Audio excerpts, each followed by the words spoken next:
दोस्तों पिछले कई सालों से इस टॉपिक पर बातें हो रही हैं कि आखिरकार क्यों मुसलमान हर फील्ड में पीछे रह रहा है और क्यों हर मुसलमान हर काम में दोषी पाया जाता है। लेकिन दोस्तों ये गलत इन्फॉर्मेशन दी जा रही है जो पिछले ही कुछ सालों में ये लोगों में पैदा की गई है। अगर मुसलमानों की हिस्ट्री को देखा जाए तो मुसलमान 7वीं सदी से लेकर 18वीं सदी तक हर काम में हर फील्ड में दुनिया को लीड करते आ रहे थे। आज हम इस वीडियो में 5 ऐसे मुस्लिम खिलाड़ियों के बारे में बात करने वाले हैं कि जब तक वो जिंदा रहे अपने खेल में अपनी फील्ड में कामयाब रहे और जिनके रिकॉर्ड्स को देखने के बाद ऐसा लगता है कि इनके बाद इस तरह का खिलाड़ी का पैदा होना नामुमकिन ही होगा, जिनको हराना और शिकस्त देना दुनिया के खिलाड़ियों के लिए बस एक ख्वाब बनकर रह गया।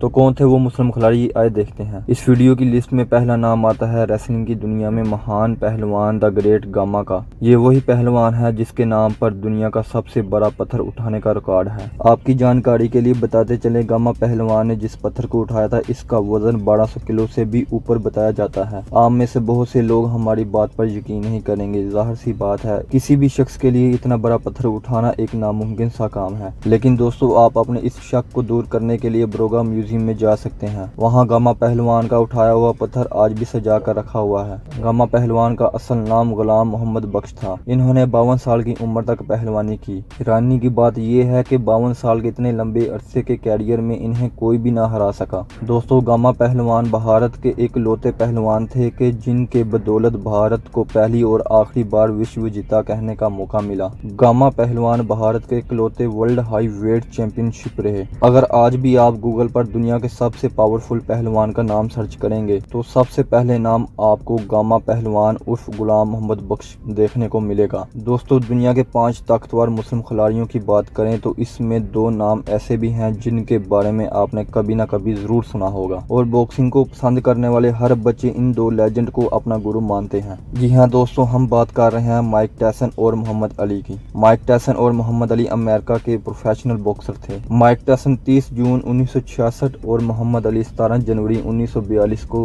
अमेरिका के न्यूयॉर्क शहर में पैदा हुए। आपकी जानकारी के लिए बताते चले, शुरुआत में इन दोनों का मजहब ईसाई मजहब से था, लेकिन आगे चलकर इस्लाम से मुतासर होकर इन दोनों ने इस्लाम कबूल कर लिया। दोनों बॉक्सर कितने ताकतवर थे इस बात का अंदाजा आप इस बात से लगा सकते हैं कि दोनों ने ही ज्यादातर अपने मुखालिफ खिलाड़ी को नॉकआउट कर ही जीते। बात अगर मोहम्मद अली की करें तो इनकी जीत 96 से 97% रही। वही दूसरी तरफ माइक टायसन अपनी 58 में से 50 फाइट्स जीतने में कामयाब रहे। दोस्तों बॉक्सिंग की दुनिया में यूं तो हजारों खिलाड़ी हुए और होते रहेंगे, लेकिन जो नाम जो परफॉर्मेंस इन दोनों महान खिलाड़ियों की रही उसको दोहराना किसी भी बॉक्सर के लिए नामुमकिन होगा। दोस्तों टॉप 5 मुस्लिम खिलाड़ियों में से एक उस खिलाड़ी का नाम भी है जिसके लिए खेल से ज्यादा उसका मजहब और उसका धर्म सबसे पहले रहता है। जी हाँ दोस्तों, हम बात कर रहे हैं UFC चैंपियन खबीब की। बात 2018 की है। UFC का सबसे महंगा खिलाड़ी जिसका नाम कोनर है। खबीब के मजहब इस्लाम को लेकर गलत बातें की थी और खबीब को बुरी तरह रिंग में हराने का चैलेंज भी कर दिया था। असल में दोस्तों कोनर का ये चैलेंज उन्हीं पर ही उल्टा पड़ गया। खबीब ने कोनर को सिर्फ हराया ही नहीं, जो इस्लाम के बारे में बातें की थी उनका मुंह तोड़ जवाब भी दिया। आपकी जानकारी के लिए बताते चले, खबीब ने अपनी जिंदगी में 29 फाइटें लड़ी हैं,